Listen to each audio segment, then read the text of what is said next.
saya yang omongan orang generasi pertama membangun, generasi kedua menikmati, generasi ketiga menghancurkan itu tidaklah benar.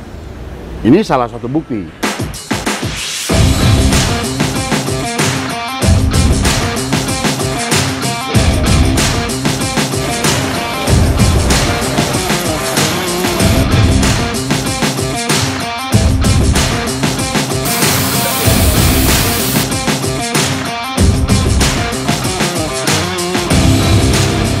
Sebuah usaha kalau dilakoni dengan tekun, dijalankan dengan baik dan profesional tadi, ya insya Allah ya seperti inilah.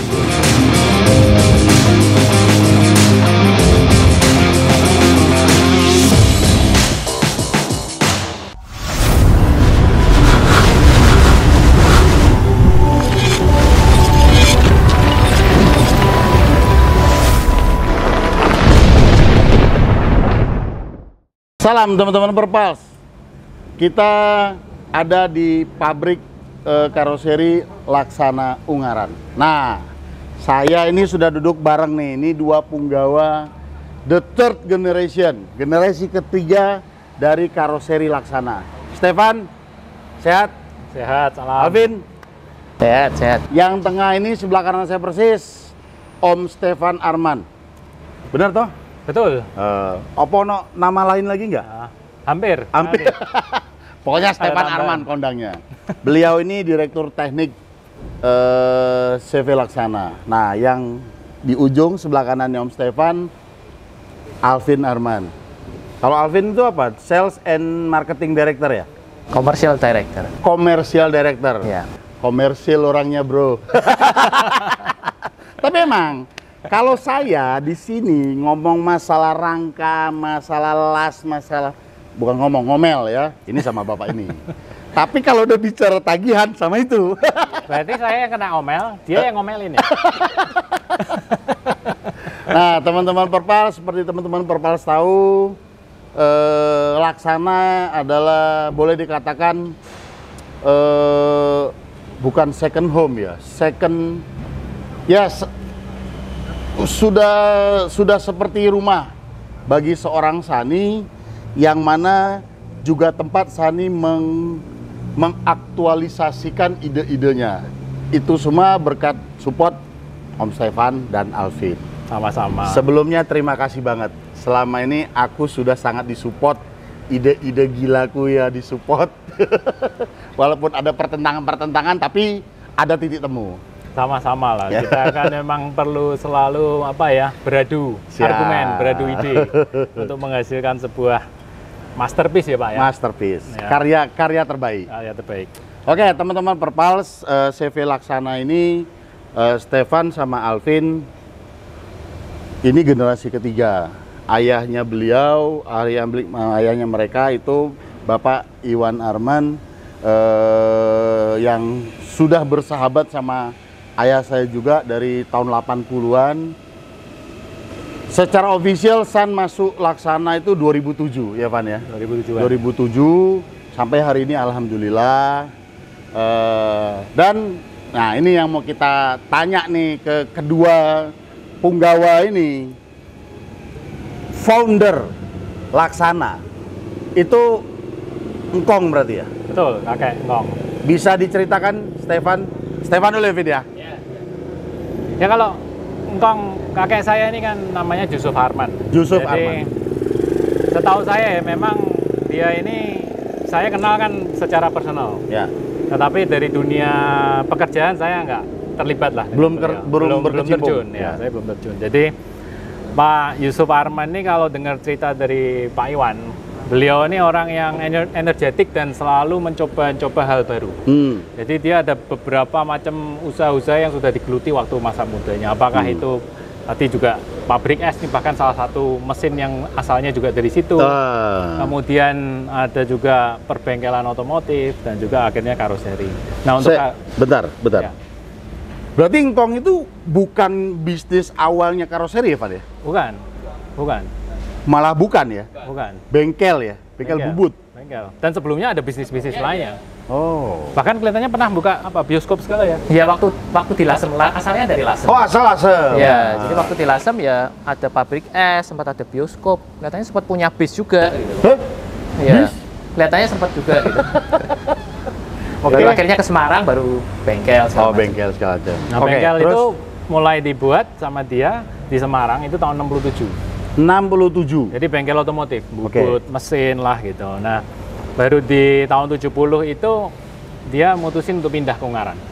Nah, Ungaran itu lahan yang ditempatin ya showroom tadi yang kita Oh, berada tuh. gedung Yusuf Betul. Arman itu. Ya, jadi sekitar berapa itu? 1000 meter. meter persegi lah. Oke. Nah, jadi itu gedung yang cikal bakalnya karoseri Laksana. Oh. Baru tahun 77 kita Yangkong atau kakek itu mulai buat karoseri bus yang pertama. Itu Mitsubishi T120. Oh, minibus. Iya, minibus dulu mulai. Oh, oke. Ya. Oh, artinya Laksana itu dulu bikin startingnya dari minibus berarti ya? Mulainya dari situ. Malah dari minibus dulu. Ya. Oke. Ya, ya. Nah, baru kemudian berkembang seterusnya sampai kita sekarang ini memang menempati lahan tadinya 1000 meter ya sekarang kita sampai di angka 15 hektar lah. Alhamdulillah. Nah, teman-teman Perpals, ini Stefan dan Alvin ini salah satu, ini menurutku ya, dan itu PR-ku juga, salah satu yang menunjukkan mitos.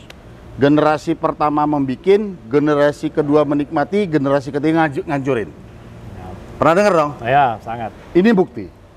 Artinya sebuah bisnis, sebuah usaha kalau dilakukan dan dijalankan, menurutku pertama passion dulu. Ya.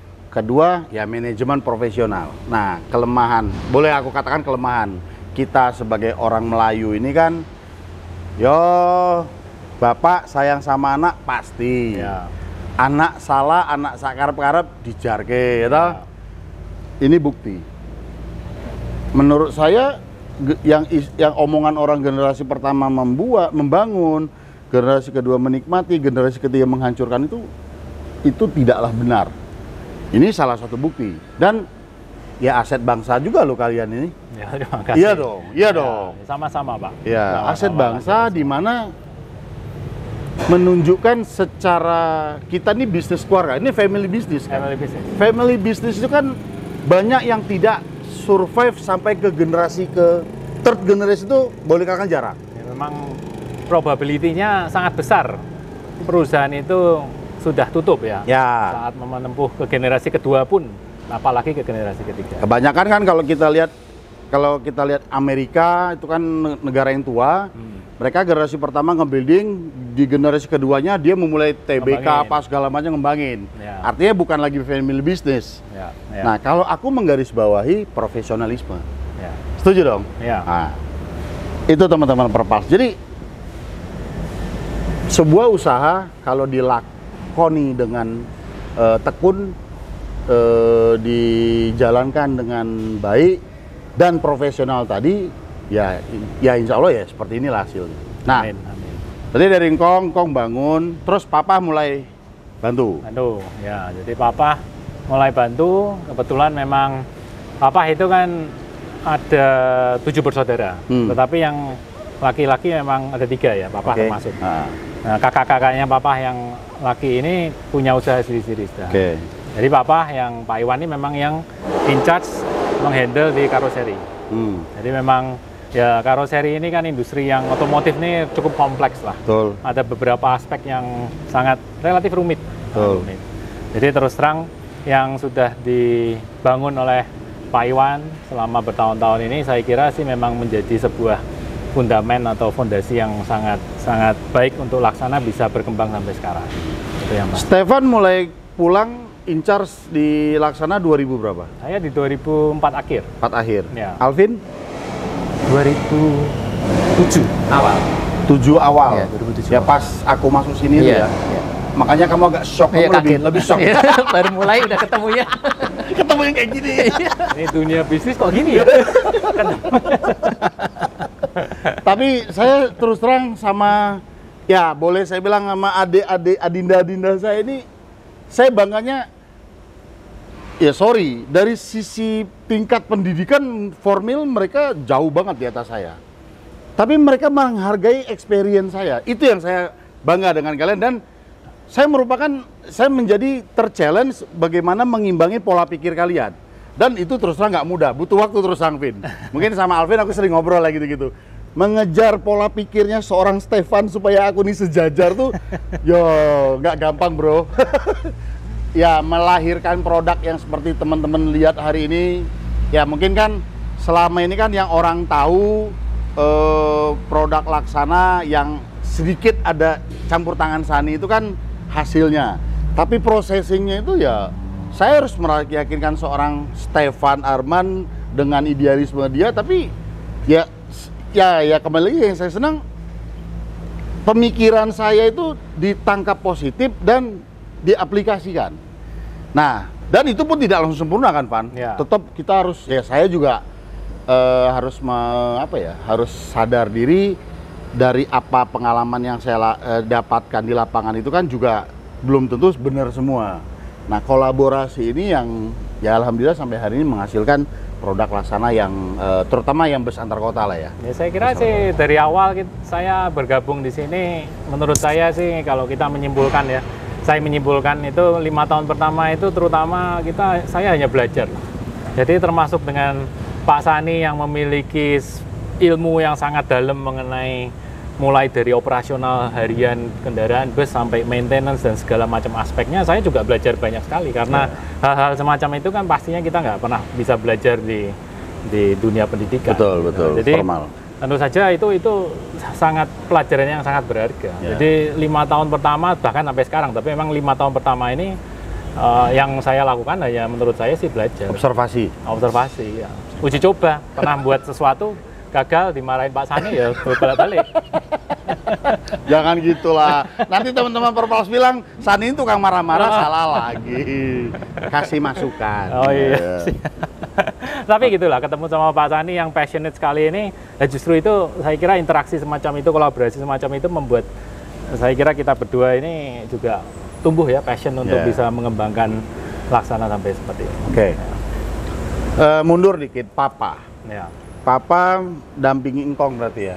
Dampingi Engkong sampai mengembangkan. Papa sendiri kan lulusan Jerman kan? Betul. Engineer ya, ya. Engineering. Ya, teknik, diplom. Teknik ya. Jadi memang beliau ini kalau di kacamataku, Om Iwan itu industrialis tapi open mind. Kalau aku lihat. Ya. Jadi dia punya idealisme, tapi dia open minded. Dia nggak anti dengan masukan orang. Karena aku ingat banget, Vin, yang pas kita bukan komplain ya, aku ngoceh masalah body flat jadi curving itu kan, akhirnya Papa bilang, yowis lah Van, coba diikuti maunya apa. Bagi aku nggak gampang loh Papa ngucap itu, tapi terwujud gitu kan. Papa dengan ya dia memang sudah mungkin punya passion karena bantuin ngeliat Engkong bolak-balik. Terus Papa sekolahnya juga teknik, dia pulang, dia menerapkan ide dan ilmu formilnya di sebuah karoseri, di mana boleh dibilang mungkin waktu itu belum waktunya Laksana harus begini begitu segala macam. Sekali lagi kan karoseri bus ini kan aspeknya banyak banget. Jadi ada bagian rangka, ada bagian paneling, ada desain estetikanya, baik itu eksterior, ada interior lagi. Jadi sebenarnya waktu saya masuk pun juga sebenarnya masih banyak lah ruangan-ruangan yang mungkin bisa dikembangin. Jadi terus terang saya kira sih waktu saya masuk, waktu Pak Alvin masuk, kita saling melengkapi sih.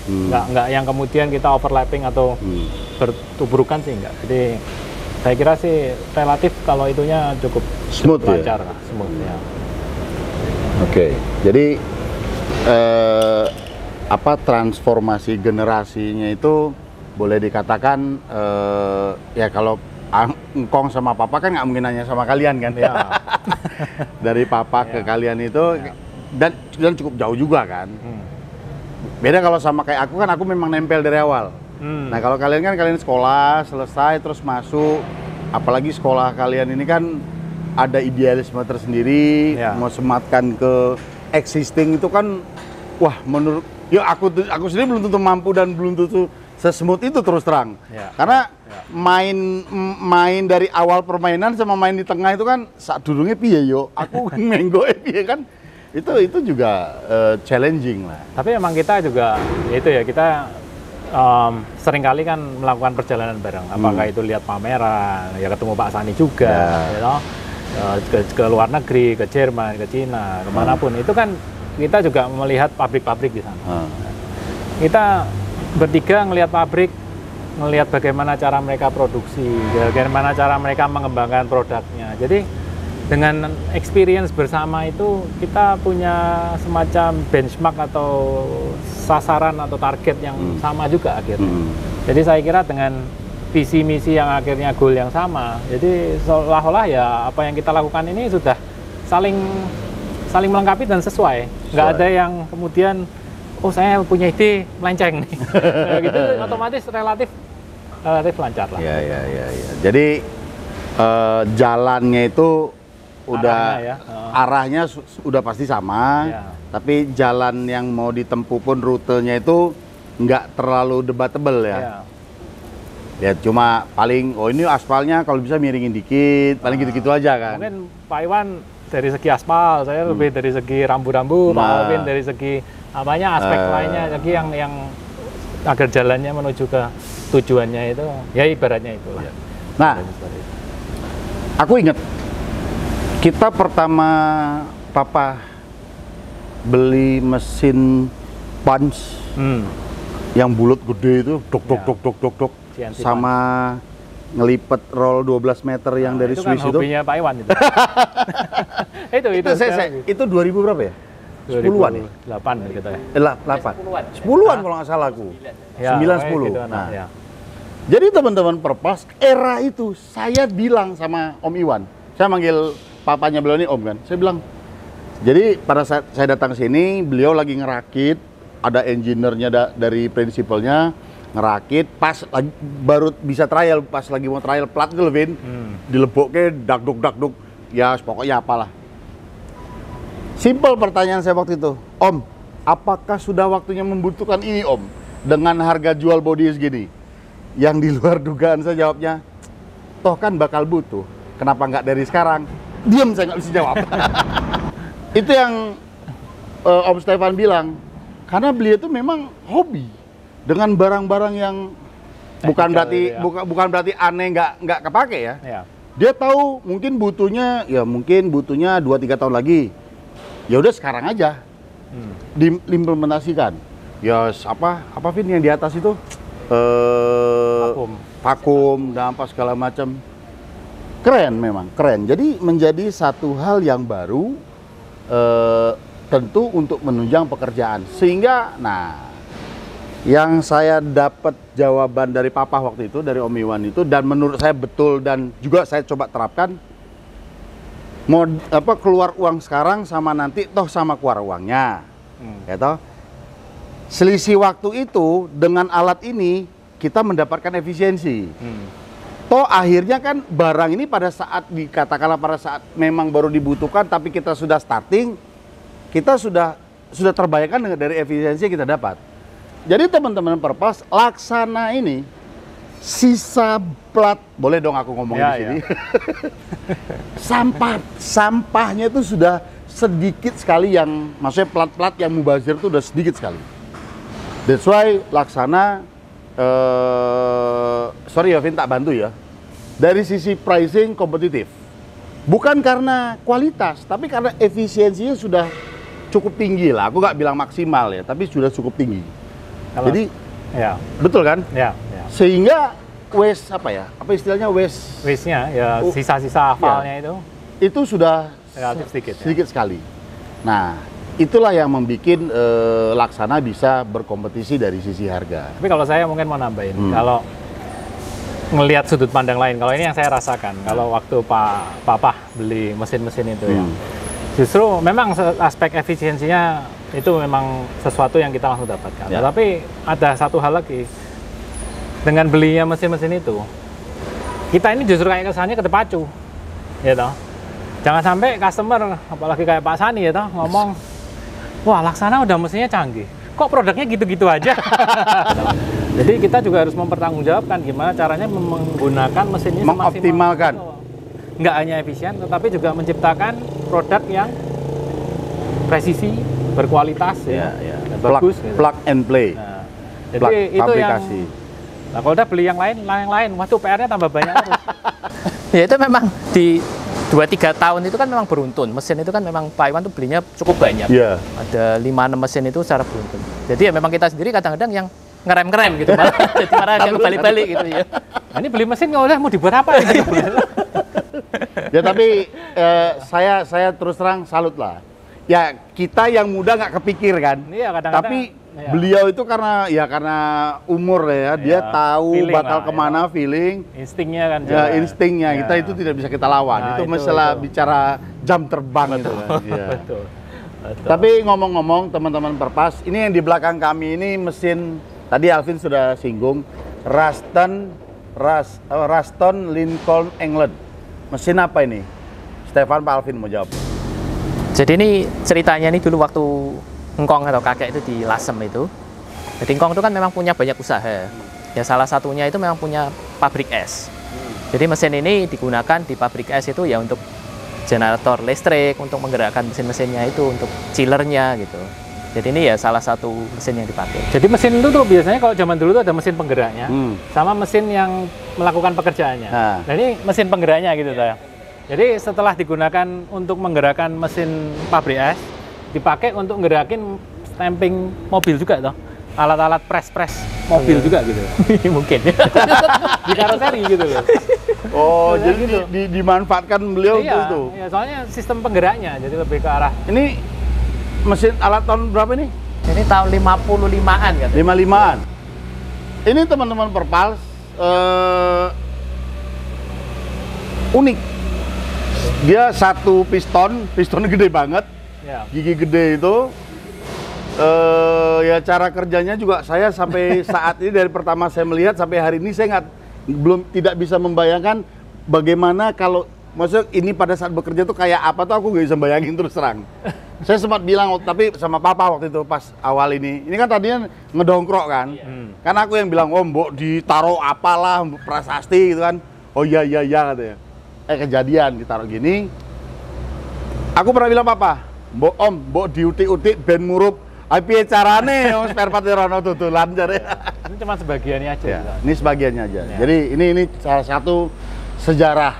Ya. Satu lagi di atas di ruangan Yusuf Arman itu di showroom itu, tapi itu mesin roll plat. Tapi itu udah kekinian lah ya, udah lebih muda. Ya. Ini yang paling tua menurut yang saya ngerti otomotif. Oke, Van. Ya. Bicara Laksana lagi. Tadi bagaimana papa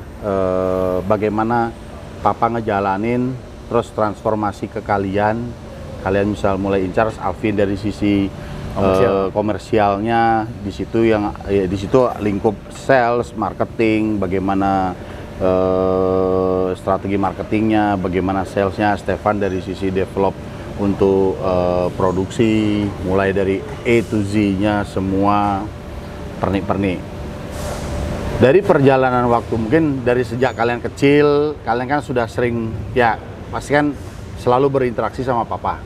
Terus saat kalian mungkin baru sekedar main-main tok ke sini, terus kalian ikut in charge nyemplung.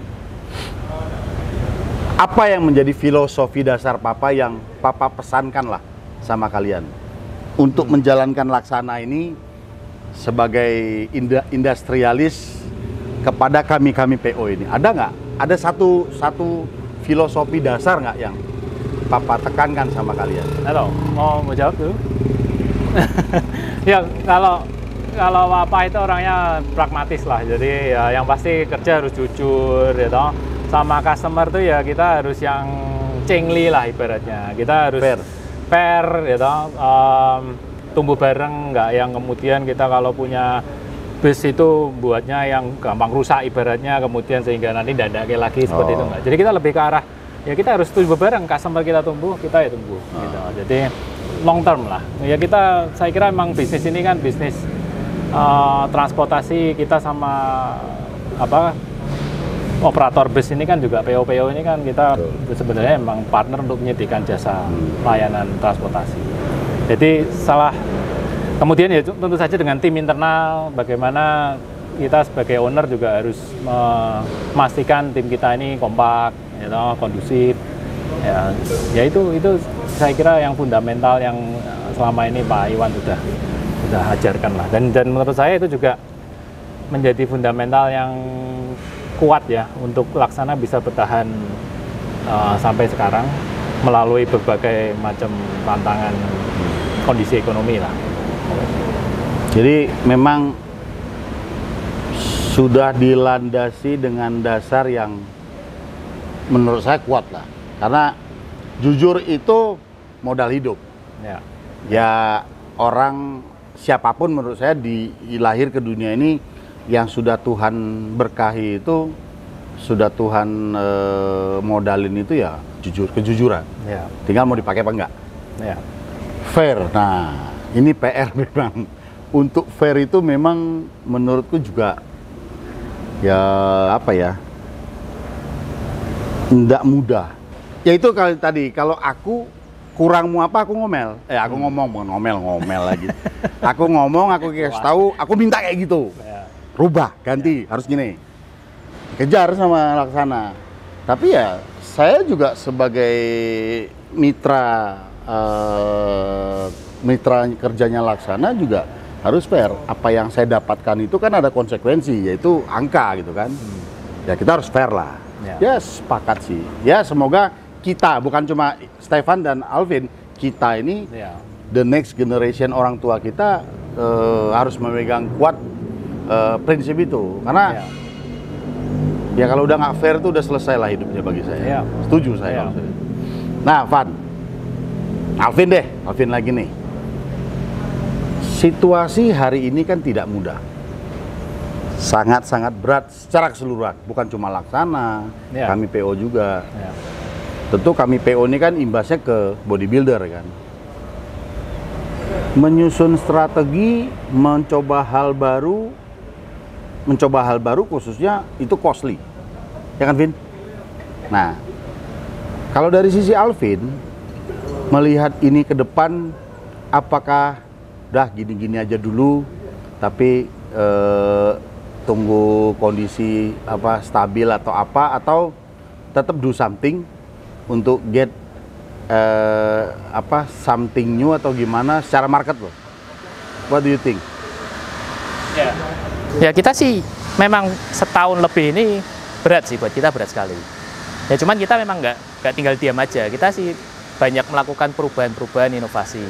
Dari sisi produk ya kita juga sudah mengeluarkan cukup banyak update-update baru lah. Jadi kita mengeluarkan ada yang BioSmart and Safe Bus. Terus kita juga mengeluarkan produk-produk yang sekarang ini kita kategorikan Laksana individual. Jadi memang produk-produk yang custom yang dulu memang kita nggak bisa tanganin gitu. Sombong, dia dulu sombong.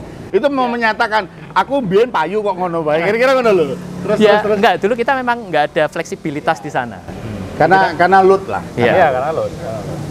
Jadi ya itu kita sudah kembangkan juga. Jadi kita sempat ngeluarin ada bis lab, ada bis kitchen bus, ada beberapa bis eksekutif ini yang memang ya dulu belum bisa kita tangani. Termasuk suite class ya. Dari segi hal yang kita jual pun secara sales pun kita juga berusaha mengembangkan. Jadi memang ya ini mungkin masukan juga dari Pak Sani juga banyak. Ya akhir-akhir ini kita mengembangkan lebih banyak divisi reparasi kita. Jadi kita membuat banyak paket-paket untuk mengupgrade bus-bus kita. Jadi ada paket yang untuk mengecat saja, interior, eksterior. Jadi kita bikin program paket penjualan upgrade ini yang lebih luas dan lebih mudah untuk dipilih. Aku izin ya, declare di konten Perpals ini biar viewers juga tahu. Divisi repairnya Laksana ini mengencang, maksudnya lebih kencang salesnya bukan karena pandemi. Saya sudah ngomel sama Alvin, nggak sama Stefan kalau itu, sama Om Iwan sekalipun, itu sudah sejak 5-6 tahun yang lalu ya, Fit ya. Sampai saya bilang, udahlah Om, kalau Om nggak ada orang, saya tak jadi kepala repair, ya, ingat tak? Rapopo, aku tak manggon gini, karena saya merasa Laksana ini ada potensi lain yang bisa digali lagi.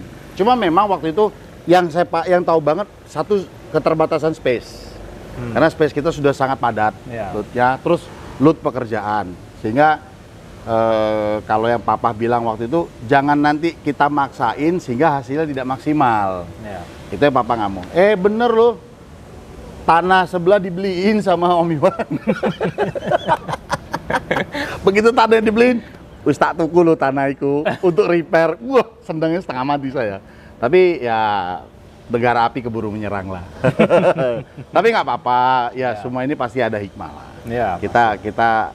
Saya sebagai operator yakin dengan infrastruktur, kembali lagi infrastruktur yang semakin tersambung dan baik, land transportasi darat itu pasti akan kembali ke kejayaannya.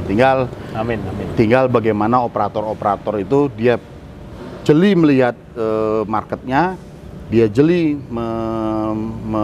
menguatkan marketnya, ya itu become grow lah. Ya ini ya kita berdoa ini semakin membaik, pandemi ini kita semoga bisa kembali kita survive dari semua ini. Stefan, Laksana mengawali dengan part komponen. Aku ingat banget kan. Jadi semua setelah mesin yang dibeli Papa, CNC, cutting, laser segala macam itu kan sudah lari ke komponen. Jadi sampai bracket-bracket yang kecil pun sudah komponen lah. Pertanyaanku simpel, Pak. Itu kan terjadi berapa tahun yang lalu kan, Pak? Pada saat itu terbesit gak sih di pikiran Stefan, sudah saatnya apa belum? Yang terpikirkan oleh seorang Stefan waktu itu, sudah saatnya apa belum? Apa terlalu cepat apa tidak, itu ada nggak? Ya pasti ya, waktu itu awal-awal memang itu salah satu saya kira gebrakan yang kita lakukan, salah satu yang pertama di Laksana ya, bertiga lah gitu, untuk menempuh jalur ya di komponen benar-benar. Nah tentu saja memang diawali dari pembelian mesin-mesin yang tadi gitu. Kalau sebelum kita beli mesin kan kebanyakan dilakukan secara manual. Nah kalau manual itu biasanya ya kayak misalnya operator produksi itu melakukan pengukuran sendiri, ngambil bahannya sendiri, dipotong sendiri, dipasang, ditekuk-tekuk, dipasang sendiri. Nah dengan depend on sarapan paginya. Nah kemudian dengan adanya mesin-mesin CNC ini, otomatis pekerjaan yang kemudian harus diukur sendiri kan nggak bisa. Operator produksi yang segini banyaknya harus memprogram mesinnya itu nggak bisa. Jadi mesin ini harus diprogram oleh orang bagian engineering. Dan itu menggunakan komputer. Dan itu costly kan, Van? Ya pertamanya costly gitu. Artinya invest alat, setelah itu operator, maintenance alat itu. Aku tahu banget itu, pernah dengar yang orang dari mana datang. Bulenya cuma buat ngeriset segala macam, kerjanya cuma 3 jam, rampung min bayar bu. Costly, tapi memang ya itu tadi ya, kita ngelihat dengan perjalanan bersama, ngelihat keluar arahnya dunia kan seperti itu. Sebenarnya kan kita itu kalau mau lihat masa depan itu paling gampang kita ngelihat ke negara yang lebih maju dari kita. Itu kan kira-kira arahnya seperti itu. Jadi ya kita sadar bahwa mau nggak mau kita akan marah situ. Jadi mau mulai dari sekarang atau enggak ya itu akan terjadi juga. Waktu itu kita memang sepakat ya kita lah coba sebagai mungkin salah satu yang kelinci percobaannya di Indonesia ini untuk berani nyoba ke arah situ. Ya artinya memang Stefan, Alvin, Papa itu menyiapkan psikologis menjadi katalisator akan hal itu berarti ya? Ya saya kira memang itu yang kemudian ya itu langkah pertama, kemudian yang berikutnya juga kita lakukan. Makanya sekarang ada pengujian keselamatan apa segala macam. ECE R dan 66 dan 66 lainnya. dan lainnya. Ya. Ya bagiku kan ya betul sih, mobil guling ya kalau bisa jangan menceng, karena kan sebagai operator ya nek mobil menceng itu walaupun diperbaiki tetap Nggak bisa sempurna ya. sempurna. Ya. Tentu disikapi dengan susunan struktur awal supaya dia tidak terlalu parah atau apa. Jadi kan di situ kan ada nilai dari sisi safety-nya pada orang yang di dalam, kedua ekonominya kalau dia repair-nya nggak terlalu berat. Itu tadi aku bilang. Apa yang men-trigger kalian kok malah melakukan itu lebih dulu? Ya kalau itu sebenarnya semuanya saling terkait. Jadi dengan kita beli mesin, awalnya beli mesin itu tadi, beli mesin, kita mulai sekarang berarti harus proses development yang kita lakukan secara manual sekarang harus komputerisasi. Gitu. Jadi semua bus itu setiap komponennya harus kita gambar, harus kita desain, perhitungan kekuatannya lewat komputer. Nah, mulai dari pelaksanaan itu tadi, kita sekarang mulai mempunyai kemampuan untuk mendesain bus secara komputer, secara lengkap, cukup presisi gitu. Nah, setelah kita bisa mendapatkan itu, kita bisa melihat sekarang banyak kemungkinan jadi. Kemungkinan untuk kemudian melakukan pengujian tadi lewat simulasi komputer gitu, atau aktual. Nah, kalau uji guling kita ngelakuinnya aktual tanpa ada simulasi dulu, kalau gagal kan pusing kepala ya, harganya berapa udah gitu. Jadi dengan basic tadi kita jadi bisa melakukan hal-hal yang pengujian ini. Stefan ingat kita uji guling di Kutoarjo, ya. Itu kan body convert, Ya. convert atau panorama, lupa Ya. aku. Ya. Itu panorama TX ya. Kan ada videonya itu, Ya. ya di Sumber Alam ID ataupun di Perpas kan nampak. Pada saya jatuh, del, Ya. dia goyang, dia balik lagi. Ya artinya menurutku waktu itu aja sudah lumayan kuat ya. Sesuai ECE. Ya. Cuman memang kondisinya nggak yang sesuai banget lah yang kita lakukan itu kan. Tanahnya juga itu tanahnya mungkin kemudian platformnya ketinggiannya waktu itu ada kasusnya yang ambles juga. Ambles ya. Iya, jadi ya waktu itu cukup representatif tetapi tidak yang kemudian maksimal atau sesuai requirement yang standar ECE itu tadi. Ya kayak bangku. Ndadak bangku mbok tes barang ini sakjane iki apa sih yang kalian pikirkan? Ya kita sih terus terang juga thank you banget lah sama KNKT gitu, sama waktu itu ada ITB, Undip juga. Undip dari Kemenhub juga. Nah, mereka terus terang juga sebenarnya saya kira juga mencari cara gimana bisa meningkatkan aspek keselamatan dari kendaraan bus gitu. Nah, jadi kita lihat mereka juga ada kebutuhan itu, ya, kita yang sebagai pelaku industrinya saya kira ya merupakan tanggung jawab kita untuk bersama-sama bisa memfasilitasi peningkatan aspek keselamatan. Jadi ya kita coba buat lah, Dan sebenarnya yang uji kekuatan kursi itu malah kalau menurut saya dan dari datanya KNKT, Pak Ketua KNKT Pak Sur itu juga ngomong bahwa itu seringkali terjadi dan mengakibatkan korban yang banyak loh kalau. Memang. Ya kalau kita ngomong masalah kursi, sorry ya. Aku perhatikan sudah zaman dengan rel ini, bagi segelintir orang, aku anggap segelintir, itu dianggap sepele. Pokoknya potong aja marinwoodnya, pasang rel, iso gonta-ganti bangku. Dia lupa rel itu duduknya di mana, dudukan itu kaitannya kemana. Betul. Jadi nggak mikir pada saat itu ada terjadi impact, relnya ngangkat atau bautnya putus, relnya ngangkat, bla bla bla bla kan. Tidak semua orang berpikir ke situ. Sisi lain selain dari rentetan dari kalian udah invest mesin teknologi bla bla bla bla, ya balik lagi kayak aku bilang ECE R66 ini, sisi lainnya apa goals kalian untuk melakukan itu? Ya saya kira yang kita lakukan semua ini kita tuh dasarin dengan kita tuh pingin ya, bangsa Indonesia ini kan seringnya dikenalnya lebih ke arah resource, natural resource, gitu. Hasil buminya. Ya. Jadi kita pengen coba buktiin lah ke dunia lah, ke pasar internasional bahwa sebenarnya ya Indonesia ini bisa buat sebuah kendaraan yang memiliki basis teknologi yang setara dengan kalau negara-negara maju buat gitu. Nice. Kita ingin ya impian kita itu, visi kita itu.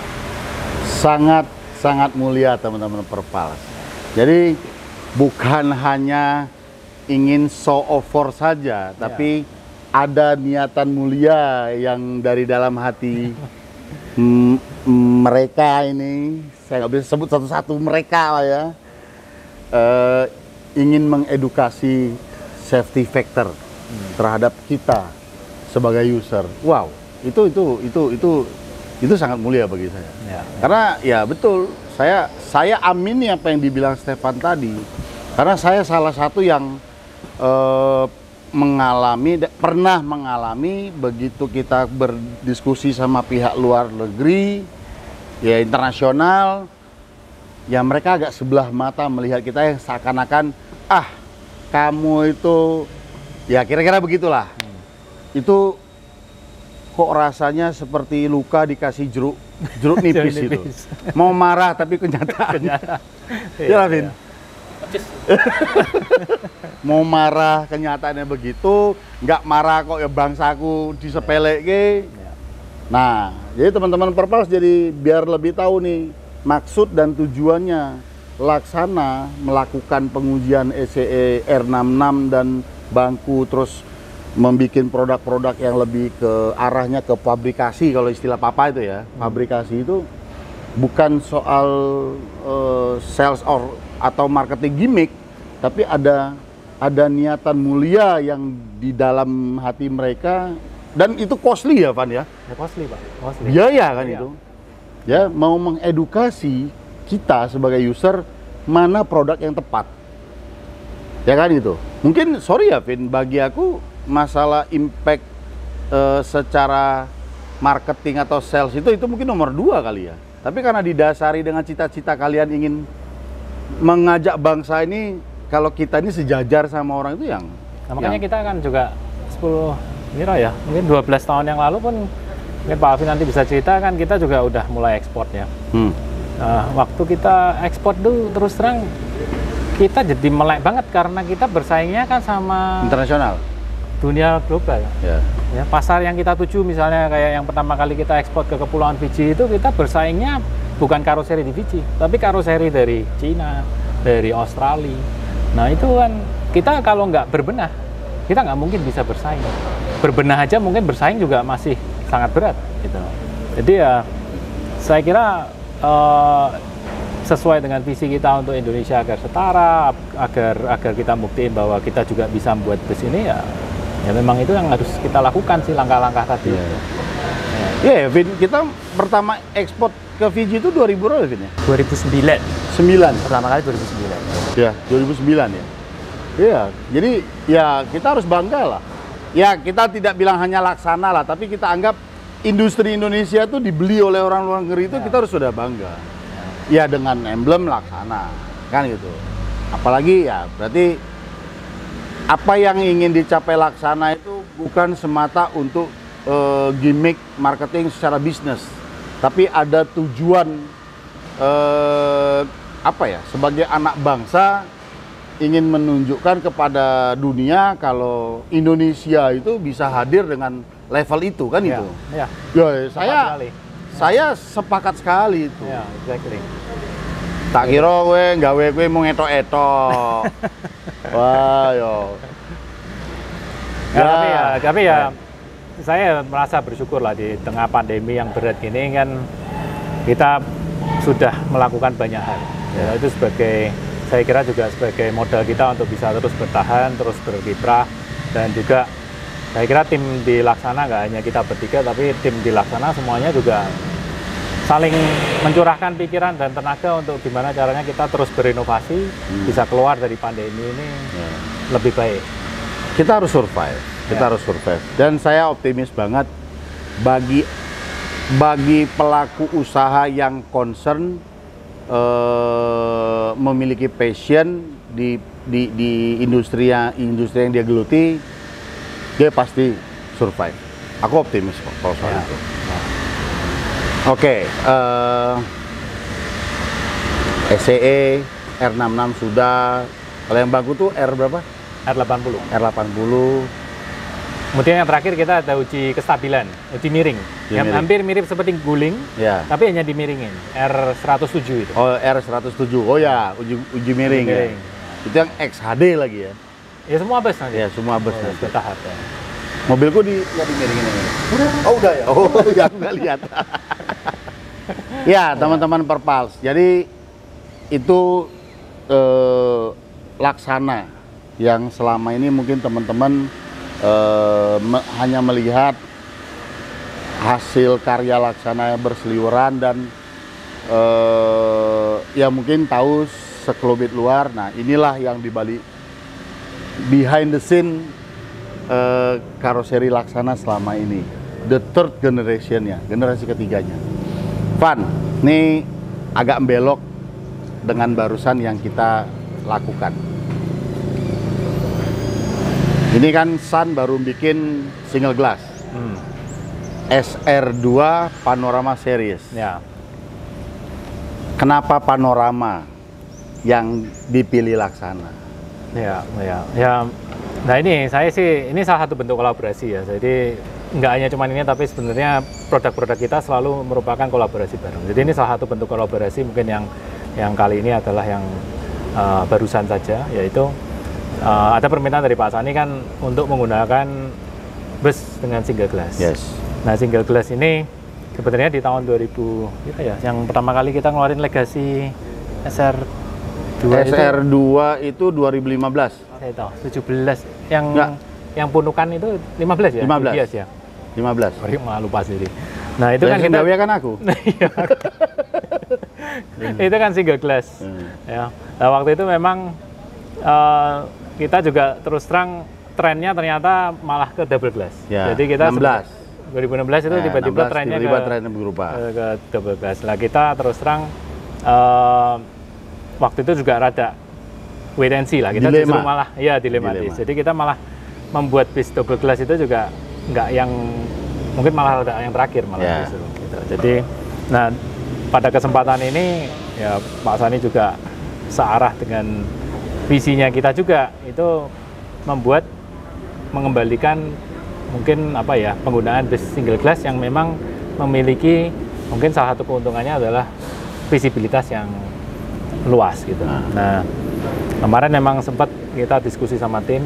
Nah ini gimana caranya single glass yang kita buat ini bisa memberikan kayak nilai nostalgia lah, nilai nostalgia dari Laksana. Nah kebetulan kan memang di tahun 2000 awal itu Laksana punya produk yang cukup sukses lah di masa itu, termasuk yang suksesnya Laksana ya. Boomnya yaitu bus panorama. Jadi kemarin kita sempat diskusi sama tim. Nah dari tim juga punya ide nih gimana cara kalau kita menghidupkan nama Panorama kembali. Karena Legacy ini juga sebuah produk yang menurut saya juga tersuksesnya sepanjang masanya Laksana. Betul. Nah, coba kita gabungkan lah. Saya kira Panorama juga artinya kan pas. Dan single glass pandangannya juga lebih luas. Jadi saya kira momen yang pas. Jadi semoga kita sih harapinnya ya, kita sama tim semua di Laksana, mungkin sama Pak Sani kita bareng-bareng gimana caranya kita kan mungkin setelah pandemi ini kita bisa menggairahkan kembali nih dunia transportasi massal terutama penggunaan bis. Jadi ya besar harapan kita ini agar bis panorama ini bisa menjadi salah satu katalis lagi, pemicu untuk hidupnya kembali transportasi massal. Amin. Ya. Jadi teman-teman Perpals, kenapa serinya Panorama Series? Karena itu Laksana pernah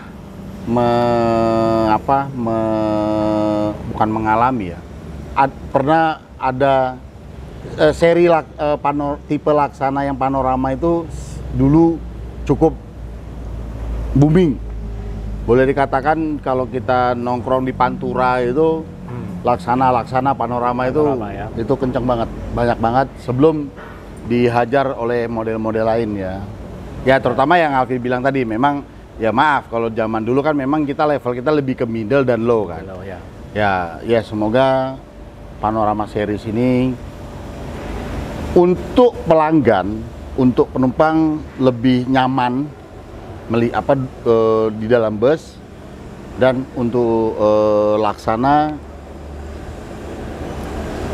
secara hitungan ekonomi, kaca satu ini menurut saya justru lebih efisien daripada kaca dua. Kenapa saya bilang begitu? Kaca dua ini ternyata bukannya kaca satu dibagi dua harganya. Harganya beda-beda, ketawa tuh. Yang ngasih harga ketawa tuh. Habis ini ngevlog sama pabrik kaca deh. Saya juga penasaran. Iya. Bukannya kaca satu dibagi dua, teman-teman Perpals. Dan dulu menurut saya sebagian PO itu salah satunya yang kenapa condong ke situ dengan logika yang gampang. Kalau pecah satu tinggal ganti satu aja, nggak mahal. Kayak kenyataannya yang di atas dilempar orang, yang bawah kena peletian batu, ya kaca sekali dua. Ketawa kan Pak Stefan, karena kemarin ada yang ganti kaca sendiri di sini teman-teman Perpals.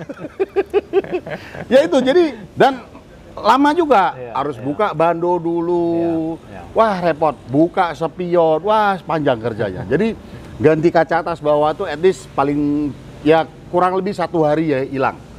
Ya, belum lagi kalau pada saat dibuka ketemu hal ini itu segala macam, cukup challenging. Nah, jadi memang dengan kaca satunya kita harapkan lebih simpel dan harganya juga relatif sedikit lebih murah dari dia dua.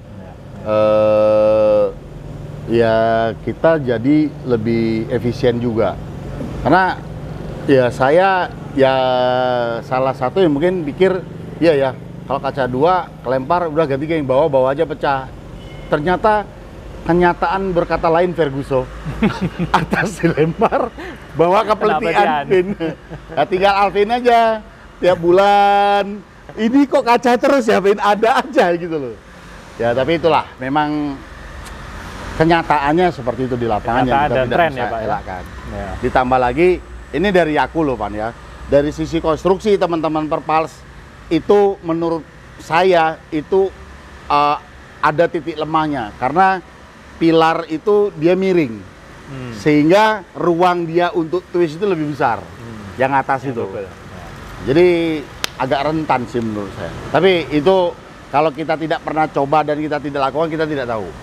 At least kan Laksana sudah pernah nimbrung di tipe itu, di model itu. Ya terus terang saya kepikiran, wah nanti pelan-pelan tak satuin lagi kacanya. Ya tapi itu nantilah PR, karena costly, biaya. Oke Van, terima kasih nih Stefan sama Alvin sudah mau ngobrol cerita tentang Laksana, walaupun mungkin kita nggak bisa terlalu panjang karena kalau saya mau ngobrol, saya mau kulik orang dua ini bisa sampai imsak nggak kelar gitu.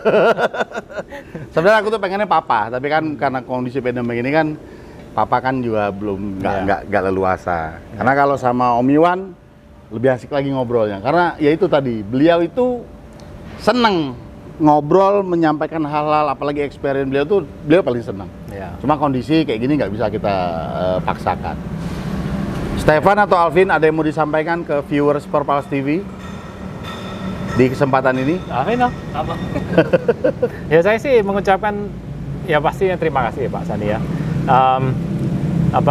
Kerjasama yang sudah kita diberikan kesempatan untuk kerjasama bareng-bareng ya dengan Pak Sani, dengan Pak Haji, ya dengan masukannya itu menurut saya memang ya sesuatu yang nggak bisa kita dapetin lah. Ya, itu yang sebuah harta karun lah yang kita terus terang. Sama-sama. Terima dari tahun 2007 Pak. Siap. Ya, jadi sekali lagi ya kita berada di situasi yang mungkin sedang sulit bareng-bareng. Jadi semoga dengan kolaborasi dan kerjasama kita ini bisa terus bertahan ya. Amin. Keluar dari pandemi. Itu aja sih. Oke. Ya. Van, terima kasih. Ya. Alvin, Salam hormat buat Papa sama Mama. Pak Haji juga salam hormat Ya, buat Pak Haji. sama-sama. Ya. Terima kasih Ya. sekali lagi, Stefan. Kita gas dulu ke depan nih. 1, 3, gas! Gas.